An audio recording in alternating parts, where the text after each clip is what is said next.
Salam, selamat berjumpa kembali dalam acara renungan religius di channel YouTube Serambi Religius.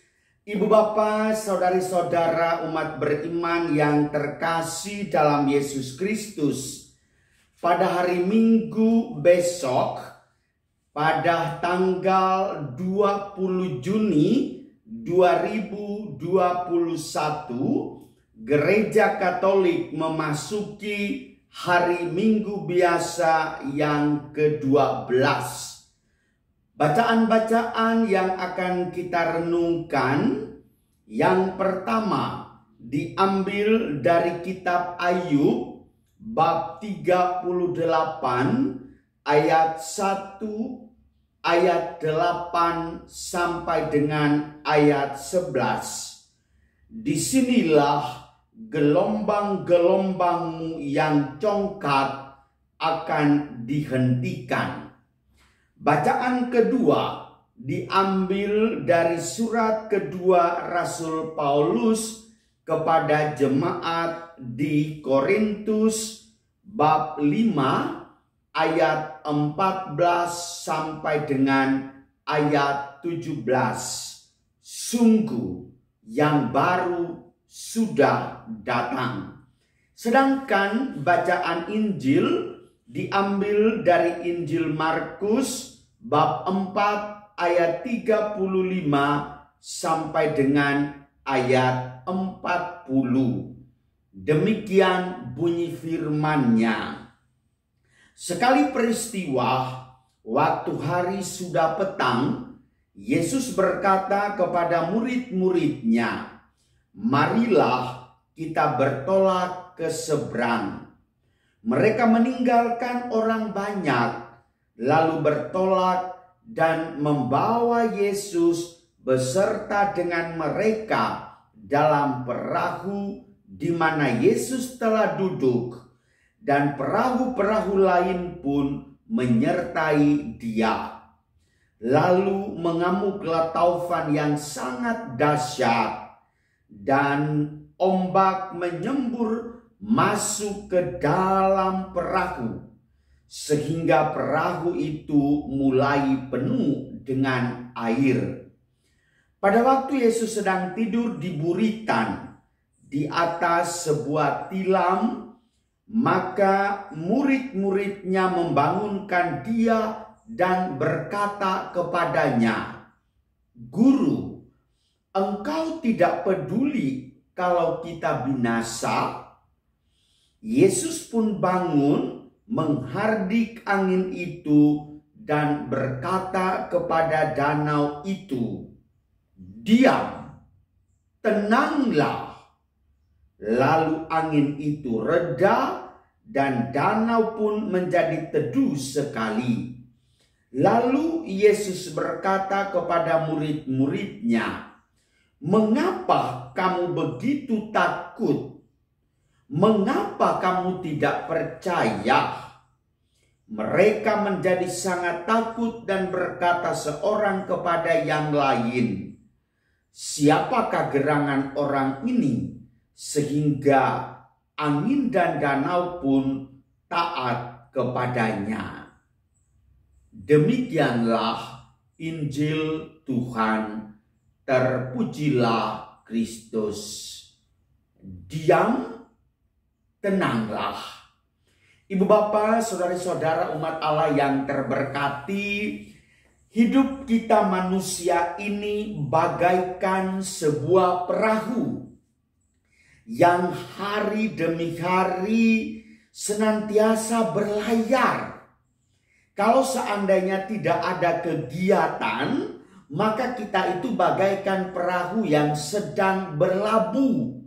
Entah berlabuh karena memang tidak ada penumpang sehingga tidak berlayarkah, atau karena berlabuh memang perahunya dalam kondisi yang memprihatinkan.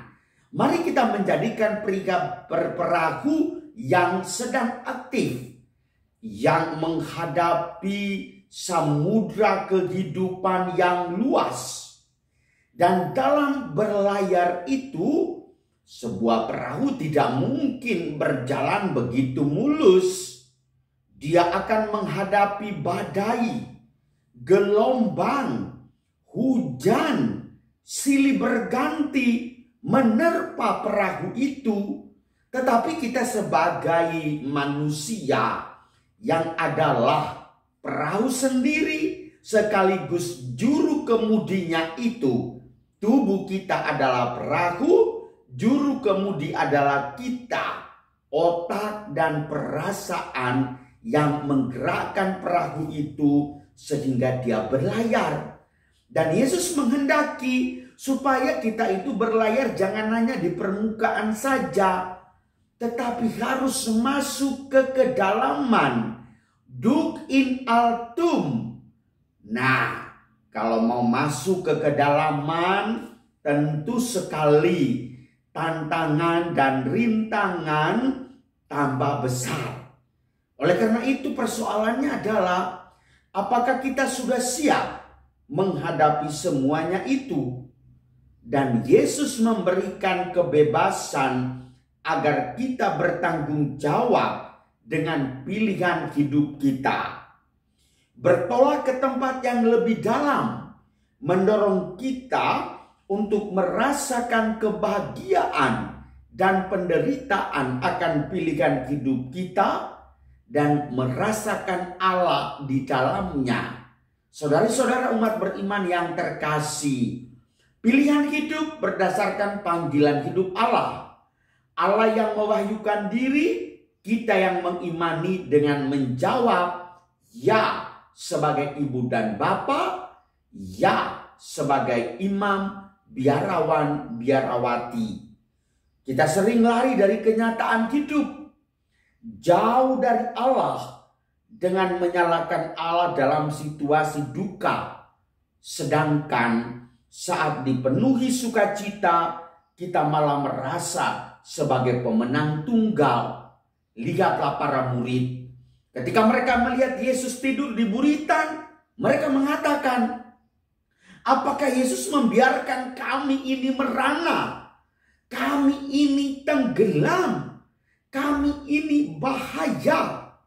Yesus mengatakan, anak-anakku, apa yang kamu takuti? Apa yang kamu khawatirkan? Loh, badai begitu kencang, gelombang yang begitu besar, arus yang begitu deras. Apakah Tuhan tidak takut? Bersabarlah.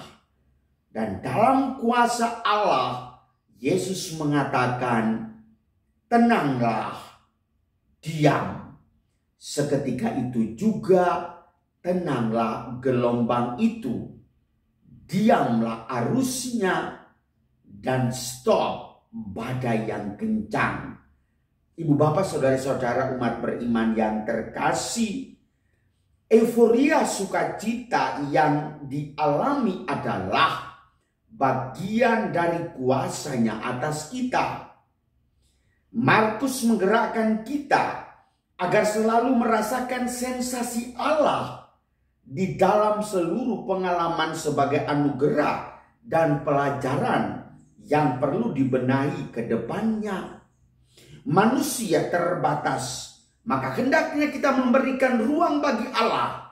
Bukan lagi Allah tidur di buritan, tetapi di jantung hati kita. Maka Allah lah yang menggerakkan kehidupan mengarungi samudra yang luas ini. Analoginya adalah saat kita berdiri di bawah kaki sendiri, kita merasa bahwa kita tidak berdaya guna. Tetapi di bawah kaki Allah, kita melangkah ke depan 1 langkah, 2 langkah, dan seterusnya. Pertanyaannya adalah, siapa yang menggerakkannya? Apakah impian kita yang merangsangnya? Apakah karena kemauan kita yang mendorongnya?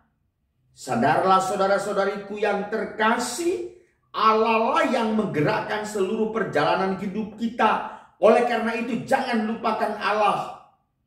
di tengah pandemi COVID yang terus membarah, menggelora, menggetarkan dan menakutkan jiwa dan raga ini, sebagai umat beriman kita juga harus memiliki imun yang kuat berdasarkan iman akan Kristus sebagai penanggulangan bencana pandemi kita.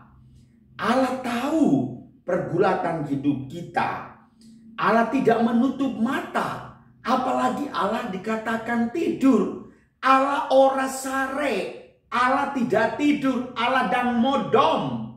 No sleep. Allah senantiasa terjaga, melihat seluruh kehidupan kita. Dan sesungguhnya kita butuh sentuhannya. Kita butuh jamahannya. Sehingga dia mengatakan, diam, tenanglah.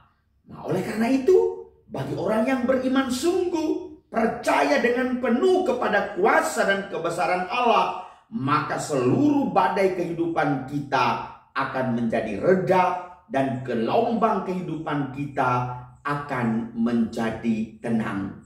Duk in altum, tetapi ketika menghadapi gelombang dan badai, yakinkanlah dirimu, serahkanlah dirimu kepada Allah, maka Allah akan mengatakan, tenanglah, diam, maka indah pada waktunya. Selamat berhari Minggu, Deo gratias. Amin.